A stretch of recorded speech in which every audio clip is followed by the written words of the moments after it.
Namo tassa bhagavato arahato sama sambuddhassa. Namo tassa bhagavato arahato sama sambuddhassa. Namo tassa bhagavato arahato sama sambuddhassa. Pacatang weditabo winyuhiti. Orang bijaksana harus mengetahui sendiri. Ibu bapak, saudara-saudari, dimanapun Anda berada. Pada kesempatan hari ini, saya Atasilani Gunanandini akan berbagi pengetahuan dhamma singkat kepada ibu bapak sekalian. Saya selalu memiliki harapan, semoga ibu bapak serta saudara-saudari sekalian, sekalipun sedang berada dalam masa pandemi COVID seperti ini, masih dalam kondisi sehat dan bahagia. Hari ini, saya akan berbagi pengetahuan dhamma terkait dengan pentingnya seseorang memiliki kemauan dan kemampuan untuk belajar, memahami, dan mengalami. Ibu bapak dan saudara-saudari sekalian, di dunia ini ada 4 jenis tipe manusia. Ada tipe manusia yang tidak memiliki kemauan dan tidak memiliki kemampuan dalam hal belajar, memahami, dan mengalami. Ada tipe manusia yang kedua, yaitu tipe manusia yang memiliki kemauan tapi tidak memiliki kemampuan dalam hal belajar, memahami, dan mengalami. Ada juga tipe manusia yang ketiga, yaitu tipe manusia yang tidak memiliki kemauan tapi memiliki kemampuan dalam hal belajar, memahami, dan mengalami. Dan tipe manusia yang keempat adalah tipe manusia yang memiliki kemauan dan memiliki kemampuan dalam hal belajar, mengetahui, memahami, serta mengalami secara langsung. Ibu bapak serta saudara-saudari sekalian, sangat penting sekali seseorang perlu memiliki kemauan serta kemampuan untuk belajar. Mau saja, seandainya mereka tidak memiliki kemampuan, juga tidak cukup. Memiliki kemampuan, tetapi tidak memiliki kemauan, itu pun juga masih kurang. Sehingga, ketika seseorang memiliki kemauan belajar dan kemampuan untuk belajar, maka orang ini akan cepat sekali berkembang dalam hal apa yang telah mereka pelajari. Ibu bapak serta saudara-saudari sekalian, belajar adalah proses memahami. Apa yang dipahami dalam pelajaran yang kita pelajari. Banyak sekali teori-teori atau pengetahuan-pengetahuan yang penting untuk kita pelajari. Tetapi untuk mengurangi penderitaan, Seseorang harus mampu dan harus mau. Yang pertama, mempelajari tentang sesuatu yang baik dan tidak baik di dalam dirinya. Sejauh seseorang belum melihat dan belum menyadari kebaikan atau keburukan yang ada di dalam diri sendiri, maka saya katakan orang ini belumlah belajar. Usaha belajar adalah usaha untuk memahami bagaimana cara memperbaiki diri dan cara untuk menyadari diri sendiri.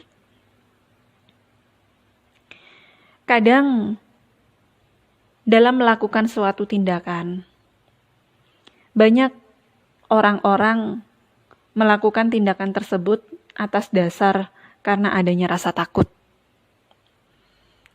Kita tidak boleh ini, tidak boleh itu, menjalankan aturan ini, menjalankan aturan itu. Karena didasari oleh rasa takut. Bukan atas dasar pengertian yang berkembang di dalam diri kita. Bukan atas dasar pandangan benar yang ada dalam diri kita. Maka banyak sekali orang-orang yang saya katakan hanya terjerat pada indoktrinasi, tetapi bukan dengan cara tujuan edukasi. Padahal kebutuhan setiap orang itu adalah edukasi, bukan indoktrinasi. Bagaimana mereka bisa dikatakan mendapatkan sebuah pembelajaran atau edukasi atau pendidikan? Artinya orang ini harus memiliki kemauan dan kemampuan untuk belajar. Seandainya orang ini dihadapkan oleh seorang guru yang hebat sekalipun, atau pengetahuan-pengetahuan yang banyak didukung dengan sarana-sarana yang mendukung, tapi kalau tidak ada kemauan untuk belajar, serta tidak ada kemampuan untuk mau mempelajari itu, ya amat sangat sulit sekali orang ini ya bisa memperoleh pemahaman atas dasar tujuan-tujuan ia belajar. Ada juga orang yang melakukan sebuah tindakan itu karena sudah dilakukan secara turun-temurun, ya, atau dikatakan sebagai rutinitas. Ya. Ketika seseorang menjalankan sebuah rutinitas tanpa dipahami tujuan mereka untuk menjalankan ritual itu untuk apa, rutinitas itu untuk apa. Nah, mereka pun juga masih ya terdogma oleh doktrin yang tanpa mereka mengerti dan pahami. Ketika orang-orang yang melakukan sebuah aktivitas tindakan ataupun ucapan ini atas dasar doktrin, atas dasar ya anjuran-anjuran tertentu yang tidak didasari dengan pengertian dan pemahaman, ya, mereka bisa melakukan sebuah tindakan yang salah. Bisa melakukan sebuah perbuatan yang mengarahkan pada tindakan-tindakan yang tidak benar. Sang Buddha sebagai guru agung yang maha bijaksana selalu memberikan sebuah anjuran agar diri sendiri sebaiknya mengembangkan kualitas yang baik untuk diri sendiri. Tujuan Sang Buddha menekankan ini adalah karena hendaknya seseorang memiliki perhatian kepada dirinya terkait dengan bagaimana memberikan solusi untuk melenyapkan penderitaan yang dialami oleh diri sendiri. Banyak di antara kita yang mungkin perhatian kepada orang lain.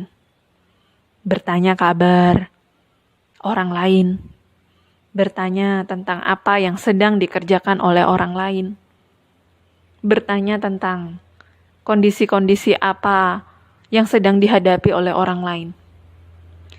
Tapi amat sedikit sekali di antara kita yang berusaha untuk bertanya kepada diri sendiri tentang bagaimana kabarmu hari ini kepada diri sendiri.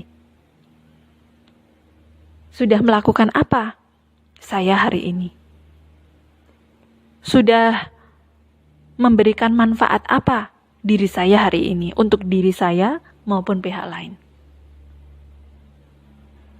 Sangat sedikit sekali orang-orang yang bertanya kepada dirinya sendiri seperti itu, sebagai bentuk perhatian pada diri sendiri. Kita melakukan sesuatu, jangan karena takut. Jangan hanya karena hal itu sudah menjadi aktivitas turun-temurun, sebuah rutinitas ataupun ritual yang setiap hari kita lakukan. Tapi lakukan sesuatu karena diri kita menikmati itu dan mengetahui dengan benar manfaat dari apa yang sedang kita kerjakan dan lakukan ini. Karena sesungguhnya kalau seseorang itu mencintai diri sendiri dan memiliki perhatian terhadap diri sendiri, tidak ada yang mampu menyapa diri kita sendiri sebaik diri kita sendiri. Tidak ada pula orang yang paling mencintai diri kita selain diri kita sendiri. Ada satu kalimat yang sangat penting untuk bisa kita kembangkan di dalam kehidupan kita sehari-hari. Kalimat tersebut penting juga untuk kita ingat, yaitu Anda mesti menegur diri Anda sendiri. Saya pernah ditanya oleh seseorang, bagaimanakah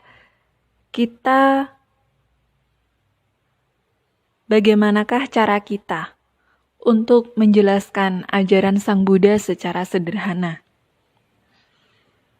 Saya menyampaikan seperti ini, dengan contoh cerita. Ibu mungkin ketika saya tanya, sudahkah ibu pernah merasakan buah apel Afrika? Ibu itu menggelengkan kepala. Bisakah ibu menceritakan bagaimana bentuk dari buah apel Afrika, warnanya, dan juga rasanya? Ibu itu juga menggelengkan kepala. Kemudian saya tanya lagi, apakah ibu pernah makan buah anggur? Ibu itu menganggukkan kepala. Apakah ibu bisa menjelaskan bagaimana rasa, bentuk, ciri dari anggur hijau tersebut? Ibu itu dengan detail bisa menjelaskannya. Sama halnya ketika seseorang berusaha untuk menyelami ajaran Sang Buddha atau menjelaskan ajaran Sang Buddha. Kalau kita menjelaskan ajaran Sang Buddha hanya berdasarkan cerita dari orang lain, sama halnya ibu bapak, saudara-saudari ini menjelaskan Dhamma atau ajaran Sang Buddha itu hanya karena mendengar cerita nama buah apel Afrika itu dari orang yang pernah melihat buah apel Afrika. Tapi ibu bapak belum secara langsung melihat, ya, belum secara langsung memegang belum secara langsung juga merasakan buah apel Afrika itu seperti apa. Jika kita berada pada tahap hanya belajar, memahami saja, tetapi diri sendiri belum berusaha mempraktikkan atau mengalami langsung apa yang Sang Buddha ajarkan, maka kita tidak akan mampu merasakan juga manfaat dari ajaran yang Sang Buddha berikan ini kepada kita. Kita pun juga tidak mampu menyelami secara langsung apa ajaran kebenaran yang Sang Buddha berikan kepada kita. Di awal tadi saya mengutip salah satu perenungan yang sering ibu bapak baca setiap kali membaca parita di wihara ataupun di rumah. Pacatang weditabo winyuhe te. Yang saya artikan sesuai dengan pemahaman saya adalah orang bijaksana hendaknya mengetahui sendiri. Apa yang diketahui? Penderitaan yang sedang kita alami saat ini. Apa yang kita ketahui? Sebab dari penderitaan yang kita alami saat ini. Dan apa yang perlu kita ketahui? Tentang penderitaan ini yang tidak bisa bertahan eksistensinya selamanya. Yang ada kelenyapannya juga. Dan bagaimana cara untuk melenyapkannya itu seperti apa? Kita mengetahui dengan jelas hal itu. Inilah yang saya katakan ketika seseorang memiliki kemauan dan kemampuan untuk mau mempelajari, memahami, serta mengalami sendiri, orang ini akan mendapatkan manfaat secara langsung. Akan mendapatkan sebuah pengalaman secara langsung yang mampu untuk dia rasakan sendiri, yang nantinya juga bisa membantu untuk memberikan penjelasan kepada pihak lain. Yang tujuannya untuk membantu pihak lain pun merasakan manfaat terkait dengan lenyapnya duka, manfaat dari kebenaran ajaran Sang Buddha, dan manfaat telah mempraktikkan ajaran Sang Buddha itu. Semoga ibu bapak mampu memahami apa yang telah saya berikan secara sederhana ini untuk dapat dipraktikkan dalam kehidupan sehari-hari. Semoga ibu bapak senantiasa selalu berkembang dalam pengetahuan, dalam praktik ajaran luhur untuk mengembangkan kualitas-kualitas kebajikan di dalam diri sendiri. Terima kasih. Sotihotu Namo Buddhaya.